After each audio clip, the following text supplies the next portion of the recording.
What's up, guys? We are back with Week 3 NFL Sunday action. Let's dive in and break down all these games and see what adjustments we want to make after going 8-3-1 through the first 2 weeks and that Thursday night football game between the Jets and the Patriots where we had that under. If you want to win all of your bets this weekend, hit that like button. It's good luck and shows support for the channel and all the hard work we're putting in here every single day. Subscribe if you're new so you don't miss out on our daily content. You can also now sign up for a channel membership by clicking the little join button right below the video. Members get exclusive early access to all NFL and college football videos and get their names up on screen just like right now. I really appreciate all the support from you guys. Seeing that badge next to your comments absolutely warms my heart. Our videos are sponsored by StumpTheSpread.com. We have a team of experienced cappers over there for every major sport, currently covering MLB, NCAA football, UFC, and the NFL. This is one of the best times of the year to be in the mix with so many sports going on. Click the link in the description if you're interested in signing up and also to join our free email list to get the occasional free or premium picks straight to your inbox,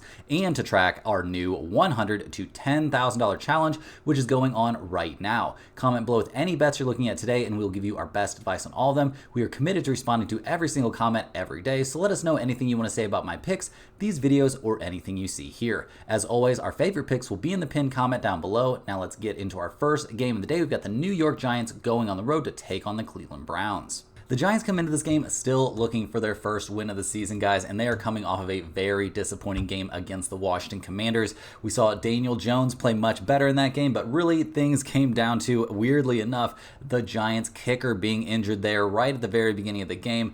Very, very unfortunate. They would have very likely won this game, guys, if they would have just had somebody that could kick very reasonable field goals out there. Kind of confusing to me that somebody can't step in and do that for them, but I think they've addressed that problem coming into this one, and we're hoping we can see some more good stuff here from the Giants as they try and go out there and get their first win of the game. Last week against the Commanders, a team he's had lots of success against in his career, Daniel Jones looked much, much better. 2 touchdown passes, 178 yards, only getting sacked 1 time. Very, very good stuff from Daniel Jones. We also Devin Singletary. He looked pretty good. 95 rushing yards and a touchdown on 16 carries, so that's all solid. And Neighbors, guys. Neighbors is looking like the monster he's supposed to be. I mean, 127 yards receiving and a touchdown in that game. Very, very good stuff. So really very happy, I would say, with what we saw from the Giants offense in that game. Obviously, only scoring 18 points isn't great, but they should have scored more there for sure if they would have just had a kicker. Crazy, crazy stuff.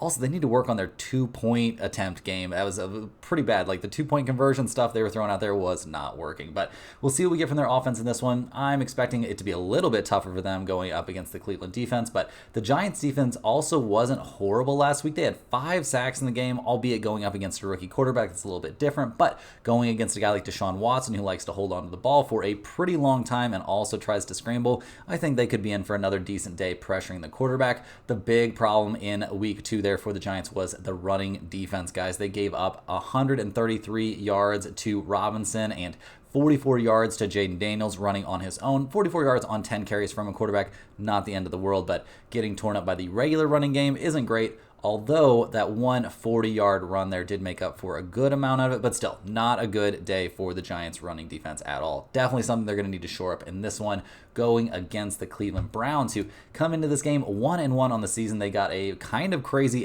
18-13 win over Jacksonville last week. It was more like a 16-13 win with that safety coming late, but a nice bounce back for a Cleveland team that looked terrible against Dallas in week 1. Yeah, the Browns, still a lot of question marks out there for me about Watson. I mean, he did some positive stuff in that game. You saw him run around and throw some decent passes on the run, something we haven't really been seeing from him since he was in Houston. But in this one, 22 of 34, only 186 yards passing, though. No touchdowns through the air. He did run for a touchdown, so that's something. The Browns' running game looked fine, but I'm not going to say it looked dominant necessarily. Obviously, they're going to be hoping for good stuff going up against the Giants, who had such a bad time in the running game in running, defense last week. I don't know. We'll see what we get from this Cleveland offense. Definitely not one that I regard as a very solid unit, though. Lots of questions about Watson, and yeah, lots of questions across the board. It's not like they've got great receivers or anything like that, so definitely a bit of a concern for this unit. And the defense looked very good last week, allowing only 13 points, but we're getting some kind of disturbing news about Myles Garrett apparently dealing with the same injury in both of his feet that kept him limited in practice a little bit. And it seems like he's definitely going to play, but seems a bit problematic. Your foot are your base, and that's not good if your base is messed up and you're trying to do the kind of crazy stuff that monster of a human being does out there on the field on defense. So yeah, not necessarily thinking there's going to be a huge problem here, but we'll see, guys. It's definitely something to monitor going forward. Yeah, I mean, the Browns had 4 sacks last week against the Jaguars. That's not bad. They did struggle against the running game a bit, which is a concern. Obviously, letting Trevor Lawrence run for 45 yards on you is not a great look. If he can run on you as the quarterback, I would think that Daniel Jones can probably run on you as the quarterback as well. So we'll see what happens there. I'm feeling okay about the Cleveland defense. Not necessarily amazing, but okay. I think they're good enough. I don't think this is the same unit that we saw just absolutely basically shut out every team that played in Cleveland. So we'll see how that goes. And looking at the numbers for this game, guys, we've got the Browns as significant favorites in this one. They are -6.5. The over-under in this game is 38.5. We have a premium pick on this game against the spread over at Stump the Spread. So yeah, can't give that one away here for free, but we do have a pretty good lean on the under in this one. I'm feeling very confident we're going to see limited offense in this game. Not a lot to worry about from either offense in this one. I know it's not a huge number. 38.5 is not a ton of points, but both teams, especially the Browns, can play some defense. And while I don't necessarily see this being like a shutout from either team, I will be a little bit surprised if we see either team get over 20 points in this game. So go ahead and give me the under in this one. It's definitely going in the pinned comment. Next up, guys, we're looking at the Green Bay Packers going on the road to take on the Tennessee Titans. The Packers have been a very interesting team to monitor this week after getting that very solid 16-10 win there over the Colts in week 2, despite Jordan Love not being able to play in that game. Malik Willis got the job done out there, looked pretty solid to me. I mean, he did not get asked to do very much, but the Packers running game really took over with Josh Jacobs going nuts, 151 yards on 32 carries. So yeah, crazy stuff there. And Willis actually ran the ball relatively well himself, so just a dominant performance from the Packers there in the running game. Obviously, they weren't trying to do too much through the air, did not really want to put the ball in Willis's hands too much, and yeah, it all worked out. He got sacked 0 times. Very good stuff there from the Packers. And the interesting thing to track about them this week is the availability of Jordan Love. Guys, he's been practicing all week. Seems kind of crazy to me that he's possibly going to be back out there, but it's looking like it's a really realistic thing that could actually happen. He's listed as questionable for this game. According to Matt LaFleur, it's probably going to be a game time decision on whether or not he's going to play. Guys, I kind of leaning towards he's going to play. Like, you're not going to have the guy practice all week. If there was any sort of setback, you would immediately be sitting him down. They're not looking to risk things here with their franchise quarterback going out there and doing something dumb in week 3 of the season. I think we're very likely to see Jordan Love play in this game. And if he doesn't play, clearly they have some sort of at least playable game plan out there when they have Willis under center. So we'll see what happens there. The Packers defense was obviously elite last week, and we'll see what they can do this week going up against a Titans team that's still looking for their first win of the season. They lost at Chicago in week 1 and then lost by a touchdown against the Jets there in week 2. Yeah, the problem for this team has been quarterback play, guys. We just have not really seen the maturation that we would have hoped to see from Will Levis.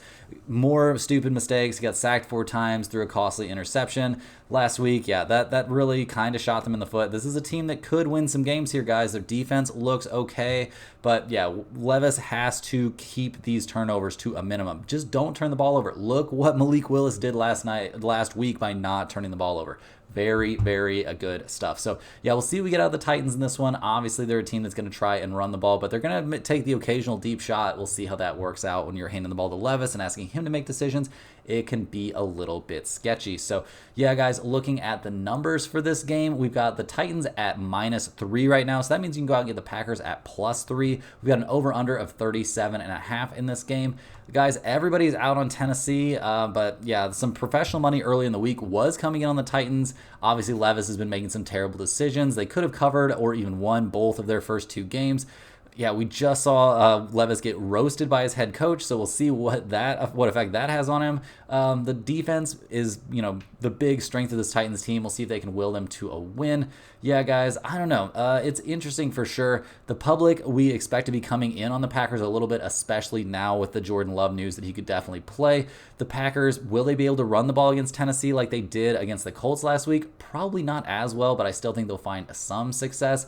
Guys, I'm leaning towards the Green Bay Packers at +3, despite the fact they're playing on the road in this game. I think +3 is very, very reasonable, especially if you can somehow wait until we know whether Jordan Love is going to play in this game. I also think you can take a very reasonable look at under 37.5. That's probably my lean if we see that we're not going to have Jordan Love playing in this game. I think taking the under would make a ton of sense. But either way, guys, I like the Packers +3, and I like the under in this game. Next up, guys, we're looking at the Chicago Bears going on the road to take on the Indianapolis Colts. The Bears come into this game 1-1 on the season thanks to that Week 1 win. They lost last week 13-19 against the Texans. Yeah, still looking for Caleb Williams to find his way here, getting picked off twice and sacked 7 times. Seems like we still definitely have some major offensive line issues for the Bears. I don't know why, as a franchise, they kind of refuse to address that, but it just doesn't seem like something they care about. Yeah, poor Caleb Williams. You could see those pictures of him on the sidelines just looking utterly defeated. Yeah, asking him to throw the ball 37 times in a game, probably not great either. Just not loving what I'm seeing from this Bears offense. Obviously, the offensive line is a huge problem. We'll see if they can bounce back a little bit in this one. Their defense did not look terrible against the Texans, and their passing attack, guys, only giving up 260 yards passing and a single touchdown pass to CJ Stroud is a solid day, and they sacked him 3 times. So, yeah, not a defense that I hate, and they've got some pretty good guys out there in the secondary. We'll see what they can do this week against the Colts, who are 0-2 on the year after a very depressing loss to a backup quarterback there last week at Green Bay, losing 16-10. They lost in a nail-biter in Week 1 against Houston. So, yeah, 0-2 on the season. Not exactly where they were hoping to be, guys. Yeah, I mean, Anthony Richardson doing what he can out there, but getting picked off 3 times by the Packers. Like, all of a sudden, lots of questions coming in about him. The running game looked elite, though. Jonathan Taylor, an absolute monster out there in the running game. So they are going to be trying to run the ball here against the Bears, and I think that's something that could definitely happen for them. In terms of their defense last week, they just could not stop the run. So, yeah, we could end up with a lot of running game type stuff going on in this game. So we'll see what happens with that. But right now, guys, looking at the numbers for this one, we've got the Colts at -1.5. We've got an over-under of 43.5. The Bears are 2-0 to the under this season. The Colts are 1-1 over-under this year. Definitely want to take a look at that over-under. I think the Bears defense has been good in coverage and rushing the passer, top 5 rated, but the Bears offensive line is terrible. Yeah, they feel like the more complete team maybe than the Colts, but Caleb Williams getting no protection is definitely a big problem. And yeah, there's 0 pass rush from the Colts, though, so that's something to take into consideration. This is an interesting spot, guys. Do the Colts really deserve to be favorites against anybody? I mean, do they have the coaching edge? I think that's possible. Their defense, I mean, it's not great. Can't rush the passer. They're kind of banged up as well. They give up a ton to the run. They're 28th in the National Football League, guys, in opponent yards per rush. So I'm going to be siding here slightly towards the Chicago Bears at +1.5. I also think, since this could definitely be a running-centric game, guys, under 43.5 is very, very good. I think that's the better value in this game to take that under 43.5. But is this going in the pinned comment? Definitely not on the side, but I would say that under has a chance. Hey guys, jumping in here with a quick ad break. First of all, this is a great time to sign up at StumpTheSpread.com. Signing up for a premium membership gets you access to our entire team of cappers covering MLB, NCAA football, UFC, and the NFL. If you just want to test out the service, a great way to do that is by joining our free email list, which will get the occasional free or premium pick straight to your inbox. Don't forget to like this video and subscribe to the channel if you're new, and become a channel member for early access to all of our NCAA football and NFL videos. Now guys, back to the games. Next up, guys, we're looking at the Houston Texans going on the road to take on the Minnesota Vikings. The Texans come into this game undefeated on the season, 2-0 so far, a nail-biter 29-27 win at the Colts in Week 1, and then that 6-point win over Chicago last week. They'll definitely take that. Obviously, it was a bit of a tough one out there, but they found a way. Having CJ Stroud be your starting quarterback has to feel pretty freaking good, guys. I mean, 260 yards and a touchdown 3 sacks, 0 interceptions. The dude did not turn over the ball in that game. Has to feel fantastic. I mean, even going up against a very good Bears secondary, we saw great stuff from him. Nico Collins is banged up for this game. We really aren't 100% sure if he's going to be out there. I mean, it looks like he's going to be active, so he's at least going to start the game with no injury designation there, but definitely having that on his record coming into the week was a bit concerning, especially for all those fantasy owners out there, including me. So we'll see how he does in this game. I'm expecting good things. If they say he's healthy, I kind of trust them. And the running game, we're not thrilled with what we saw from Houston last week. I mean, they didn't run the ball great against a Bears team that I would definitely think you could run the ball against, but we'll see how that goes this week going up against the Minnesota Vikings, who come into this game 2-0 on the season, a blowout win over the Giants in week 1, and then a solid win 23-17 over the San Francisco 49ers last week. So we'll see what the Vikings can do in this one, see if they can keep things rolling here. Against San Francisco, guys, we saw Sam Darnold look pretty good once again. I mean, he did get picked off once, but 268 yards, 3 sacks, 2 touchdowns, 1 interception. I think that will pretty much work. The running game looked very, very good, with even Darnold chipping in for 32 yards on the ground. And yeah, we saw Ty Chandler and Aaron Jones both look very, very good in the running game. So feeling good about that. Justin Jefferson, yep, turns out the guy is quarterback proof, guys. 133 yards receiving and a touchdown with a 97-yard touchdown. That was an incredible play. So this offense absolutely cruising along, and they did really well on defense, guys. 6 sacks last week is nuts. They forced 2 turnovers in the game. They really limited the running game there for the Giants to some extent. Not amazing, but held it down a bit and really suffocated the passing game. They had trouble with Deebo Samuel, but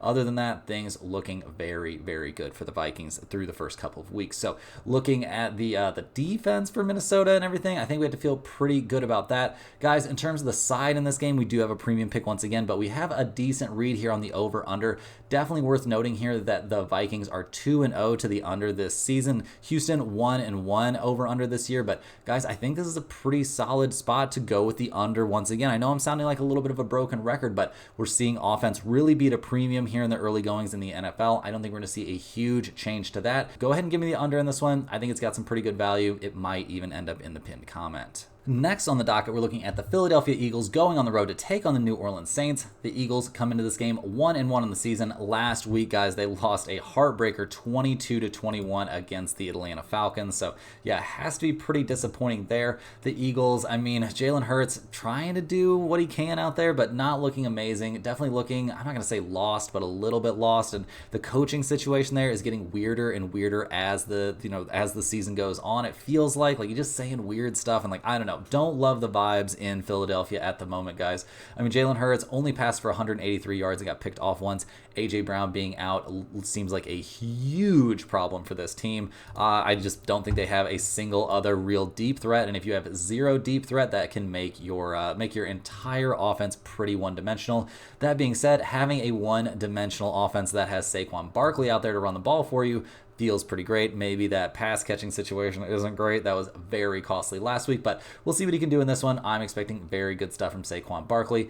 Am I expecting good stuff from the Eagles offense overall? We'll kind of have to wait and see. It's not impossible, but obviously missing A.J. Brown is a huge deal. On defense last week, they couldn't get to Kirk Cousins. This team really struggles to rush the passer, and that's not great. That's really problematic, especially going up against any team that has, solid offensive weapons. And overall, this just really isn't a Philadelphia defense that has wowed me this year. That being said, they haven't looked terrible. I mean, they did some good things against the rush last week, I suppose, but not a ton. And yeah, just not looking like the Phillies defense of old. So we'll see what they can do here going up against the New Orleans Saints, who come into this game probably the hottest team in the NFL, definitely off to the hottest start. I mean, 2-0 in the season, scoring 44 or more, 47 against the Panthers and 44 against Dallas. So coming into this game, definitely with the hot hand here. They're, against Dallas, things could not hardly have went any better, guys. We saw Carr look amazing in that game. 2 touchdowns, 243 yards, and only 11 completions. 11 for 16 in that game. He only got sacked 1 time.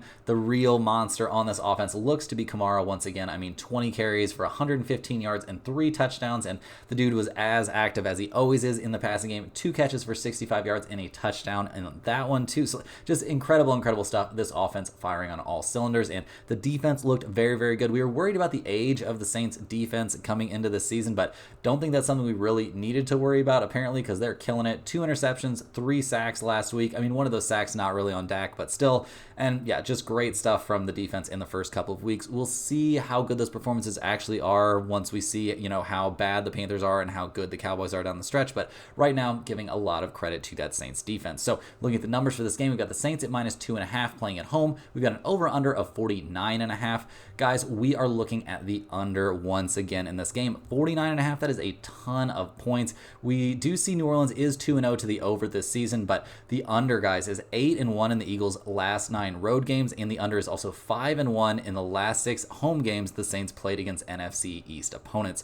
I think we could see the Eagles defense step up a little bit. Maybe they can pressure Carr a bit, and guys, I really think we're going to see good stuff here from the Saints defense always. So yeah, go ahead and give me a slight side towards the over in this one. And yeah, guys, once again, you got to take a peek over at Stump the Spread if you want the premium pick on this game against the spread. Next on the docket, we've got the Los Angeles Chargers going on the road to take on the Pittsburgh Steelers. The Chargers come into this game winners of their first 2 of the season, so good start for sure, but when your wins are against the Raiders and the Carolina Panthers, I'm not really going to freak out too much, but hey, all you can do is beat the people in front of you. The major question for the Chargers coming into this week is the health of Justin Herbert. He's dealing with that ankle issue. He's for sure going to play in this game.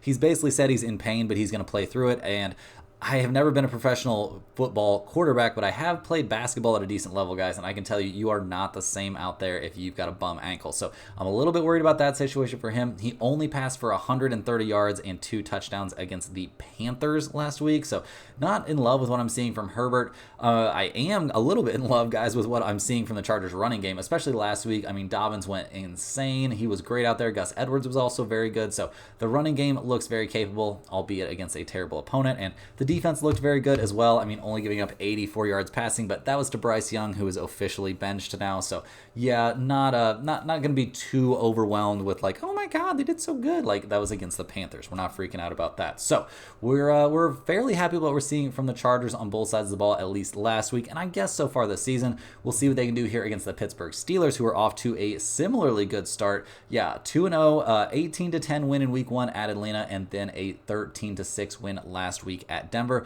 It has not been super pretty, but they've been getting wins here, guys, and they've been kind of just doing it with the defense. That's the Steelers' way. We did see Fields look okay, 13 of 20, 117 yards and a touchdown. No interceptions. That's the key thing. We saw Najee Harris look good running the ball. We saw Jalen Warren look good running the ball. Justin Fields even chipped in a little bit. Like, this is definitely a team that we can trust, to not turn the ball over, which is obviously a huge concern.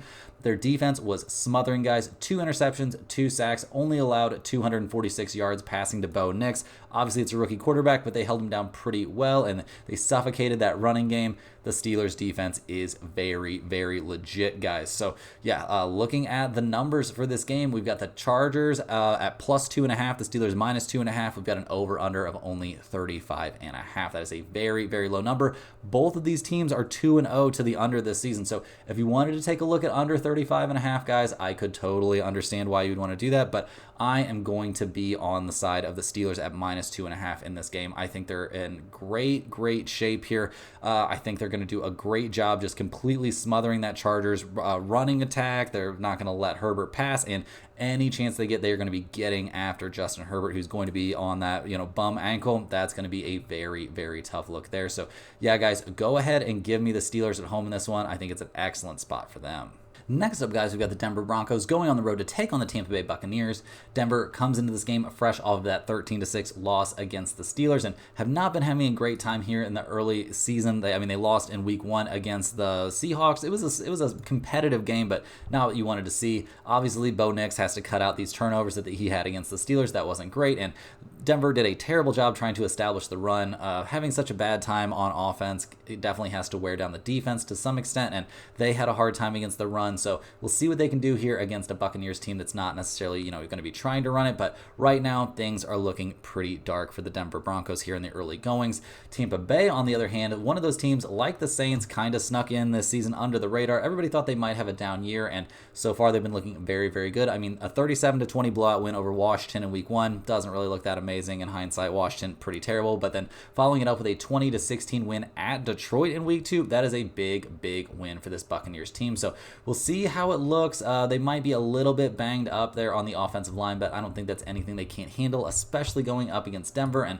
last week, guys, once again, we saw some pretty good stuff from this Buccaneers offense. I mean, Baker only passed for 185 yards, and he did get picked off once and sacked 5 times, but going up against the front 4 of Denver is nothing like going up against the front 4 here that they went up against the Lions. So yeah, we'll see how that looks. The running game didn't get a ton of work in week 2 against the Lions, but Detroit is a tough team there in the trenches. So I'm expecting things to look a lot different for the Buccaneers offense here in week 2, and their defense was what really impressed me in week 2 against Detroit, guys. I mean, 2 interceptions of Goff there. They did a decent, not elite maybe, but decent job against the Detroit running game, and that's very impressive, guys. I mean, I know they allowed 5 sacks, but man, that Lions front 4 on their defense is really insane. So generally speaking, very, very happy with what I saw from the Buccaneers defense through the first couple weeks of this season. So looking at the numbers for this game, guys, we got the Broncos at +6.5. We've got an over/under of 41 in this game. Tampa Bay is 2-0 against the spread this season, so that's something to look at. And they only have to win this game by a touchdown, so definitely something to think about. I mean, the luck rankings do favor Denver in this game. They've been a pretty unlucky team technically, but Bo Nix not impressing me so far, but none of the rookie quarterbacks really are. This could be a bit of an overreaction. He has been going against some tough defenses, and Tampa Bay isn't as good as those defenses, but I don't think they're terrible. They do have some injuries in the secondary, which isn't ideal. Yeah, guys, honestly, this would have to get over 7 for me to be excited about taking the Broncos. I mean, the Bucs might be getting a little bit too much respect from starting off 2-0, but yeah, guys, right now I am leaning towards taking the Buccaneers at -6.5. I know it can be a little bit scary with the injuries and stuff like that, so this probably isn't going into the pinned comment, but I think there's a definite chance not putting this in the pinned comment could come back to bite me. I think the Buccaneers are probably going to win this game, but probably not by quite enough, probably not quite often enough for me to be willing to put them at -6.5 into the pinned comment. If you wanted to take a look at the over/under on this game, I would definitely lean towards over 41, but probably nothing from this game going in the pinned comment. Next up, guys, we've got the Carolina Panthers going on the road to take on the Las Vegas Raiders. The Panthers 0-2 on the season. They decided to go ahead and bench Bryce Young. Yeah, this seems like a place that just ruins quarterbacks. They're going to be giving the ball in this one to Andy Dalton, so we'll see what the Red Rifle can do out there. I'm expecting much more solid play from him. Maybe not as much upside, but yeah, did not love what we were seeing there from Bryce Young through all of his NFL reps that he's gotten so far. So definitely major concerns there. The Panthers have been a team that's been able to run the ball at least a little bit, but I don't know if that's been enough to really take the pressure off of the quarterback situation, but things could be better here. We did see Bryce Young only get sacked twice. He's obviously way more mobile than Andy Dalton is, but Andy Dalton knows how to move himself around in the pocket and stuff like that. He is a solid starting quarterback. So I'm expecting very good stuff from him in this game. We'll see what we get from that Panthers defense that obviously hasn't been amazing this season. They really struggled against the run last week, but it's not like they're really going up against world beaters here in the Las Vegas Raiders. So we'll see what we get in this one from the Panthers. Looking at the Raiders in this game, they managed to get a crazy win over Baltimore there in week 2. Absolutely insane stuff, winning 26-23. That was a wild finish to that game, guys. Absolutely insane. We saw Minshew do great stuff out there. I mean, down the stretch especially, he finished the day 30 for 38, 276 yards, a touchdown and interception. He got sacked 5 times though, so that's obviously not a great look. The Raiders were completely unable to run the ball in that game, which is a huge problem. I don't think you really want Minshew throwing it a million times every game. We did see Devontae Adams get over 100 receiving yards and a touchdown in that game, so that's got to feel great for him, putting up the kind of numbers that he's very used to putting up. But on defense, guys, the Raiders really struggled against the running game, something Carolina's going to want to try and do in this one. And yeah, I mean, yeah, they did okay against Lamar Jackson, if I'm being completely honest, but you can only do so much with that, guys. So Yeah, what do we think about the Raiders so far this season? I'm not going to super overreact. They might be a little bit better than we thought, but looking at the numbers for this game, guys, the Raiders are 6-point favorites in this one. We've got an over-under of 40 out there. There are lots of reasons, guys, to be looking at this Carolina Panthers team. We're looking at them pretty hard. Andy Dalton now under center. They've got the 5th best pass-blocking offensive line in football right now. How crazy is that? Dalton has looked good when coming in as a backup over the course of his very long career, or maybe not very long, but fairly long career. The Panthers defense is really bad, no doubt about that. No guys in the secondary that can get the big stops on third down, and somebody's got to guard Devontae Adams out there, so that might be a little bit rough. The Panthers also don't have a great pass rush. But guys, week 3 underdogs that are 0-2 are 61% against the spread. Yeah, guys, the pros love the Panthers and Andy Dalton here. And guys, we're riding with the red rifle in this one. Give me Andy Dalton and the Panthers +6 in this game. This one's definitely going in the pinned comment. I know they're 0-2 against the spread so far this season. That does not bother me. Give me the Panthers and the points on the road in this one. It is a huge, huge letdown spot for the Raiders after that crazy win last week. In terms of the over-under, don't have a huge read in this one, guys. I would probably go with over 40 to be honest, but my main play on this one, and it's definitely going in the pinned comment, guys, is the Carolina Panthers there at +6. You could wait around. It might get up to +6.5. If it got to +7, I would say this was insane, and I would wish I was putting it up on stumpthespread.com. But yeah, guys, +6, that one's going in the pinned comment. Next up, guys, we're looking at the Miami Dolphins going on the road to take on the Seattle Seahawks. Miami comes into this game fresh off of that 31-10 loss to the Bills last week. And yeah, real bad news there about Tua. He's going to be out for quite some time now on the IL, and we don't really know when he's going to be back. So it's going to be Skylar Thompson time now for the Dolphins. They're also very banged up in the running back room, guys. Mostert officially listed as doubtful for this game, and I think it's a bit of a long shot for him to actually play in this game. So we'll see what we get from this Dolphins offense. Not really expecting miracles, although it's not like Skylar Thompson doesn't have amazing weapons out there. I mean, A-Chain's going to be playing in this game. He looked great last week. Yeah, I mean, seeing great stuff from Hill and Waddle whenever they can get the ball into their hands. Obviously, these are a couple of the fastest, most dynamic wide receivers in the NFL. So we'll see what we get out of this offense with Skylar Thompson at the helm. Obviously, it's a little bit worrisome, but like I said, we'll have to see. I don't think it's a terrible situation. It was a terrible situation last week for the Dolphins. Well, I mean, their defense did what it's supposed to do. I mean, the Bills scored 31 points in that game, but how much of that is really on the head of the Dolphins? Yeah, I mean, defense, Tua turned the ball over 3 times in that game. Just pretty rough stuff. I mean, they only gave up 140 passing yards and a touchdown and only 108 rushing yards. Like, that's a pretty good defensive performance there for the Dolphins. And they're going up against a Seahawks team that I don't think is as good offensively as the Bills. A little bit tough to say. I mean, obviously, Josh Allen, a better quarterback there than Geno Smith. So we'll see what the Dolphins defense can do in this one. I'm expecting pretty good things here as they go up against Seattle, who's 2-0 on the season, but winning a 1-score game against Denver and then a 3-point game against the New England Patriots. Not exactly filling me with tons of optimism for this team, guys. I mean, 2-0 though, those are wins. They're on the board. Seattle's in the top spot in the NFC West. Who saw that coming? I'm not gonna lie, I've seen some guys that said they saw that coming. But regardless, not loving what we saw from Seattle in their 23-20 overtime win over the Patriots there last week. I mean, Geno Smith did pass for 327 yards, no interceptions, and 1 touchdown. So very good stuff there. But they couldn't run the ball at all in that game, and they struggled against the run themselves. So definitely some holes still in this Seahawks team, guys. And yeah, they're going up against a very, very talented opponent. We do have to mention, though, DK Metcalf still looking like an absolute monster out there for Seattle. So yeah, he could be a tough cover there for the Dolphins, but they've done well. So we'll see what happens, guys. Looking at the numbers for this game, Seattle 4.5-point favorites. We've got an over-under of 41.5 in this game. Very mixed trends for this one, guys. Both teams, yeah, Miami 2-0 to the under, Seattle 2-0 to the over this season. Not too interested in the over-under in this one, to be honest. I mean, Seattle seems like they've been a fairly lucky team this year. They've been pushed really hard by 2 very bad teams this year. Can Skylar Thompson have a good time while playing against the 12th man in Seattle? That seems like a big ask. A-Chain being healthy is a huge deal here for Miami, and it seems like he's definitely going to be out there, but Mostert is not. Guys, it's unfortunate the big number is gone for us. The pros were really loving Miami at the bigger number. But guys, I mean, teams with a backup quarterback since 2021 are 38, 30, and 2 against the spread, but 21 and 49 straight up. So if you wanted to hop on Seattle straight up in this game, I wouldn't blame you there. Seattle's going to have no Kenneth Walker, though, and they haven't beaten anyone good this year. Miami overall is the more talented team. Obviously, that quarterback situation is not great. Seattle is first in opponent yards per pass, giving up only 3.7 yards per pass, though. The secondary is very, very good. Guys, backup quarterbacks catching 4 points or more in the first start for that team are 2-0 this season, and those quarterbacks are 83, 58, and 2 against the spread since 2013.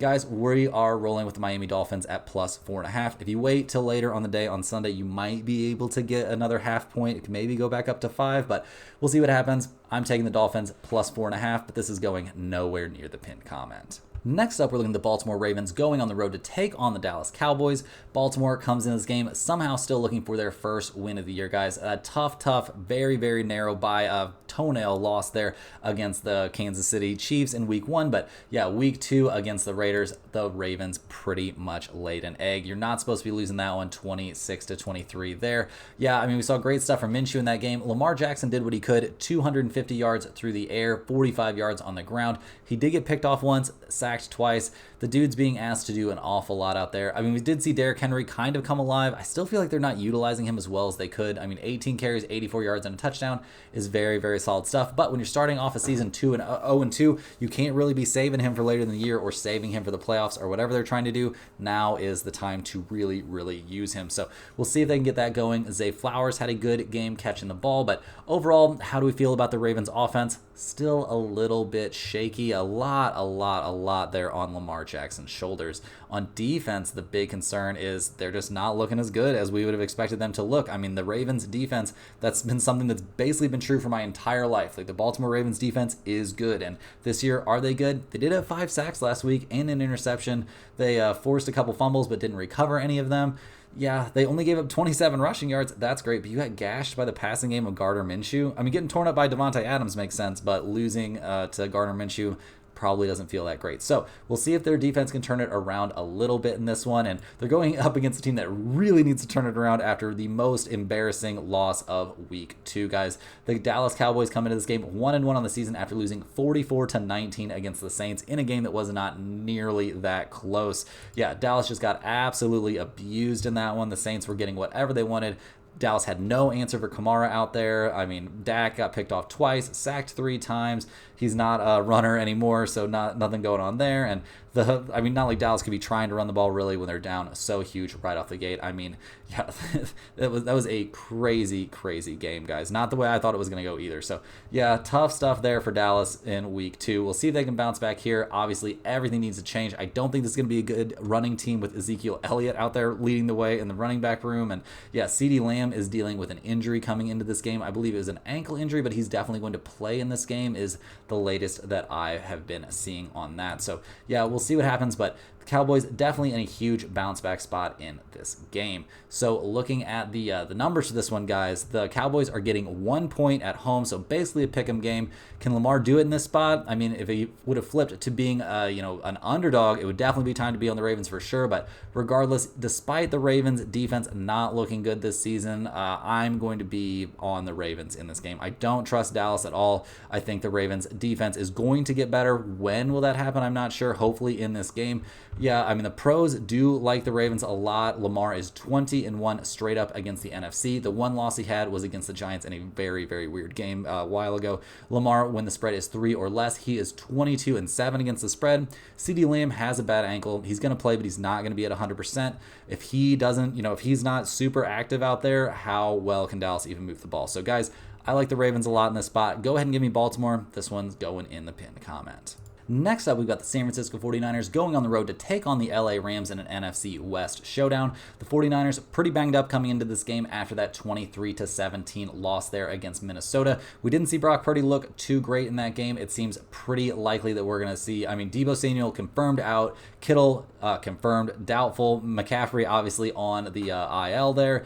Bosa is questionable for this game. Ward is questionable for this game. Like, this is a very, very banged up team, not the full strength 49ers here. And last week, we didn't see too good of stuff, really. In a 17-23 loss against the Vikings, this team not having a great time. Purdy got sacked 6 times, so it's kind of a miracle that he's not on the injury list at this point. So, yeah, definitely major reason for concern here for the 49ers. but they're taking on a team that is just as banged up in the LA Rams, guys. The Rams are going to be without Puka Nacua and Cooper Kupp for this game. They just got destroyed 41-10 by the Cardinals last week. That cannot feel very good. Yeah, just nothing going right here for the Rams in the early part of the season, guys. And they were a team that I thought was poised to have a good time, but yeah, Stafford getting sacked 5 times last week. Obviously, they didn't have a chance to even really try and establish the run there, and their injury report is just riddled with guys. I mean, yeah, it's getting really, really tough out there. Their starting tight end is out. Like, just not a lot of good news. So, guys, looking at the numbers for this game, we've got the Rams at plus 6.5 at home.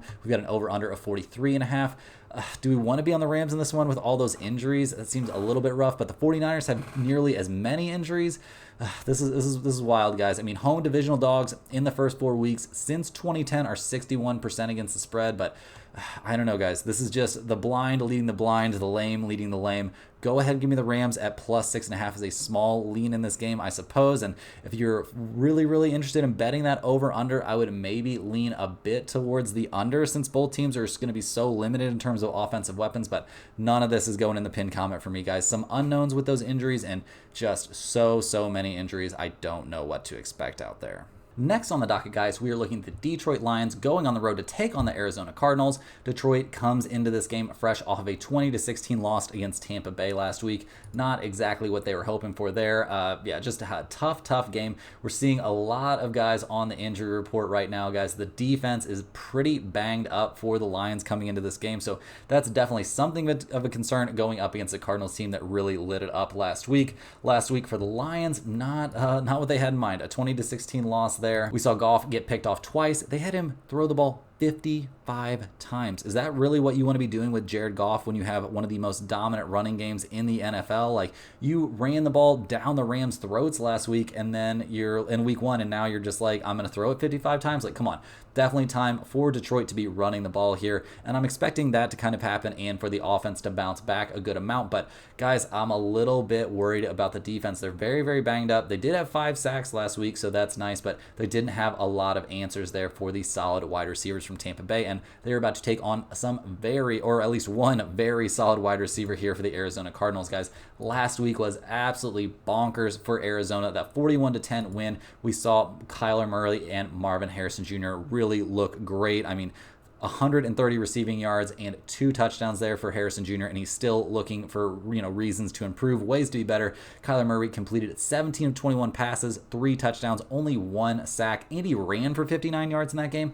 And we saw James Conner look amazing in the running game. 122 yards on 21 carries and a touchdown out there.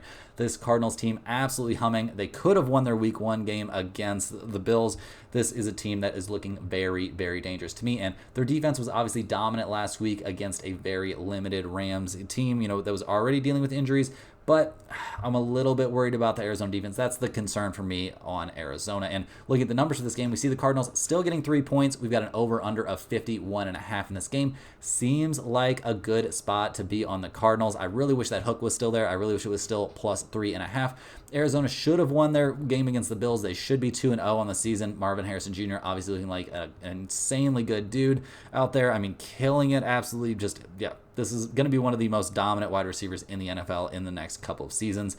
The Lions have been having all kinds of problems recently. Guys, we're going to be going with the Arizona Cardinals at plus 3 in this one. It's definitely going in the pinned comment. Kyler Murray's been killing it. The new Call of Duty doesn't come out until sometime in October, so he's focused right now. And yeah, I mean, Arizona was 5-3 against the spread last season at home when they weren't even that good last year, and I like Arizona a lot in this spot. So give me the Cardinals in this game. I think they could win this one straight up, or at least keep it within that field goal. In terms of the over-under here, we've got mixed trends. I would lean probably a little bit towards the under, but I'm not nearly as confident in that as I am on the side. Last but not least here, guys, we are looking at the Sunday night football matchup between the Kansas City Chiefs and the Atlanta Falcons. Obviously, Kansas City not having the time of their lives so far this season, despite the fact they're 2-0. A very close game against Baltimore and a very, very close and very lucky win against Cincinnati in week 2. Yeah, things are getting a little bit rough in Kansas City. We've seen Mahomes struggle a little bit out of the gate, uncharacteristically. He got picked off twice last week. 2 touchdown passes as well, but only passed for 151 yards. He ran the ball a little bit, but they obviously want to keep that to a minimum here in the regular season. Yeah, it took some penalties and just all kinds of craziness for the Chiefs to eventually get the crazy win there at the end, thanks to a insane kick there from Butker. And I don't think that's the kind of thing that the Chiefs want to have to happen at the end of every game. The running game is in bad shape now, guys. The Chiefs are getting very banged up. I think it's confirmed officially now that Pacheco is not going to be playing in this game. Yeah, he's actually on the IR now. Yeah. So yeah, very problematic stuff here for the Chiefs right now. Not the situation that you want your running game to be in. And the defense didn't look great last week either, giving up a lot to the pass and not doing a very good job of pressuring Joe Burrow. They did look good against the run, although it didn't really seem like Cincinnati tried that hard to establish the run, and I don't think that's going to be the case here against the Falcons. The Chiefs are going to have to figure out how to stop the run, but right now, pretty banged up. Definitely some question marks about the Chiefs for me, and the Falcons come into this game, obviously a team with plenty of reason for question marks. I mean, they are 1-1 on the season, but that one win came at Philadelphia by only a single point. Huge relief there for all of the Falcons fans to see Kirk Cousins actually be able to move around and plant his foot and throw the ball, so that was good stuff against the Eagles, but yeah, definitely still plenty of questions about this team, guys. I mean, Kirk Cousins looking good last week, and Bijan Robinson looking good, and Algier looking good. Like, this team is in, headed in the right direction, we'll say, but are they ready to take on a team like the Kansas City Chiefs? That could be a little bit problematic. Their defense looked good-ish last week, but not insane. They really struggled against the running game, but the Chiefs don't have any running backs left, so maybe that could be okay for them. Looking at the numbers for this game, guys, we see the Falcons at +3. We've got an over-under of 46.5.